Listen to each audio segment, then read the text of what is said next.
예, 박근혜 전 대통령에게 1심 법원이 징역 24년을 선고했습니다. 그러면서 이제 관련된 다른 사건에도 상당한 영향을 줄 것이라는 관측이 벌써부터 나옵니다. 취재기자와 함께 좀 더 자세한 내용 짚어보도록 하겠습니다. 자, 강현석 기자.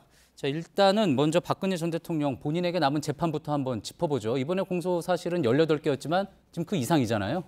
네, 그렇습니다. 징역 24년이 끝이 아닙니다.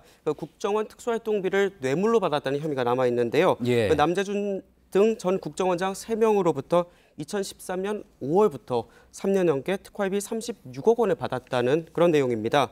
또 20대 총선을 앞두고 친박 후보들이 공천을 받도록 만든 공직선거법 위반 혐의도 있습니다. 예. 두 사건 모두 이제 준비기일 단계, 즉 재판 초기 단계입니다.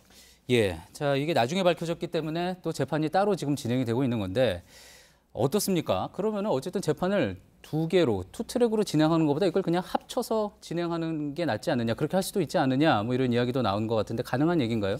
아직까지는 확실치는 않습니다. 이제 특활비 사건은 1심 초기 단계고 오늘 선고된 사건을 만약 이제 항소가 이루어진다면 이제 2심으로 넘어가게 될 텐데요. 예. 이 별개의 재판에서 각각 형이 확정이 되면 이를 단순 더하게 됩니다. 예를 들어서 예. 특활비 사건에서 만약 유죄가 인정돼서 징역 10년이 내려졌다고 가정을 하면 징역 24년에 10년을 더한 34년으로 단순 합산을 하게 됩니다. 예. 근데 이런 식의 단순 합산은 보통 피고인에게 굉장히 불리한 계산법이죠. 따라서 피고인 측이 사건을 합쳐달라고 요구하는 경우가 많습니다. 예, 실제로 이것을 받아들일지는 재판부의 판단을 또 지켜봐야지 되는 부분이겠군요. 자, 최순실 씨 사건 한번 같이 짚어볼까요? 공범, 공동정범으로 계속 묶여 있었잖아요. 최순실 씨 재판은 이제 1심이 끝났는데 다음 재판에도 영향을 좀 받겠군요. 물론입니다.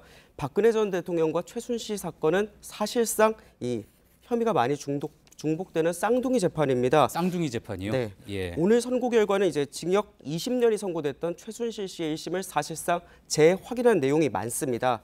그런데 현재 최 씨의 항소심은 이제 첫 준비기일만 열린 상태입니다. 이 말씀드린 대로 쌍둥이 재판인 만큼 아예 항소심에서 두 재판을 합쳐서 진행할 가능성이 굉장히 높습니다. 예, 그러면서 또 같이 주목을 받는 게 이재용 삼성전자 부회장의 재판입니다. 지금 이제 2심까지 끝났고 대법원에 가 있는데 이 부분에 대해서는 어떤 영향을 미칠 수 있을까요? 일단 이재용 부회장 입장에서 보면 안종범 수첩의 증거 능력이 오늘 모두 인정된 점이 상당히 불리하게 작용할 수 있습니다. 그렇겠군요. 사실 따져보면 유일하게 이재용 부회장의 항소심 재판부만 이 수첩의 증거 능력을 인정하지 않았지 않습니까? 예. 따라서 대법원이 과연 이 수첩이 증거 능력이 있느냐 없느냐 이에 대한 교통 정리를 반드시 해줘야 합니다. 예. 게다가 이재용 부회장의 항소심이 인정한 뇌물 공여 액수는 단 36억 원뿐이었습니다. 예. 근데 오늘 재판부는 이 뇌물 수수 액수를 72억 원으로 정리를 했죠.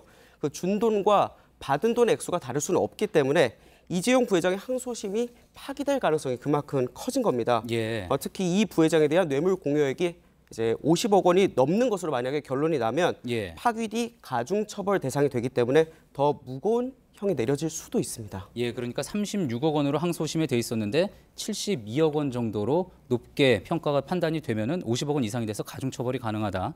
그런 이야기군요. 자, 그런데 이번 판결이 이 부회장에게 유리한 부분이 있다, 이런 이야기도 나온 것 같습니다. 이 승계에 대한 청탁 부분에 대한 판단 때문에 그러는 것 같은데, 자, 재판장이 뭐 밝히기도 했지만 일반인들도 이 승계 부분에 대해서는 이렇게 잘 알고 있고 알려진 부분 아니겠습니까? 그래서 아무래도 논란이 계속 될 걸로 보이는데 어떻습니까?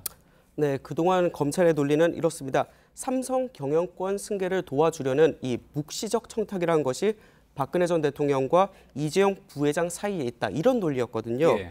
그런데 이제 최순실 씨 1심 그리고 그 이재용 부회장 항소심과 마찬가지로 오늘도 이 묵시적 청탁을 인정하지 않았습니다. 예. 이렇게 되면 좀 이상한 부분이 문영표 전 장관이 이제 그 삼성 합병 과정으로 해서 무리하게 뛰어다가 이제 실형을 받은 이제 전 공무원인데요. 그렇죠. 이분은 대체 무엇을 위해서 뛰었는지 설명이 되지가 않습니다. 예. 1심과 2심의 묵시적 청탁에 대한 판단이 다른 상태이기 때문에 이 부분은 앞으로 계속 논란이 될 전망입니다. 예, 역시 판단이 엇갈리는 부분이 있어서 이 역시 또 대법원이 풀어야 될 필요가 있겠군요.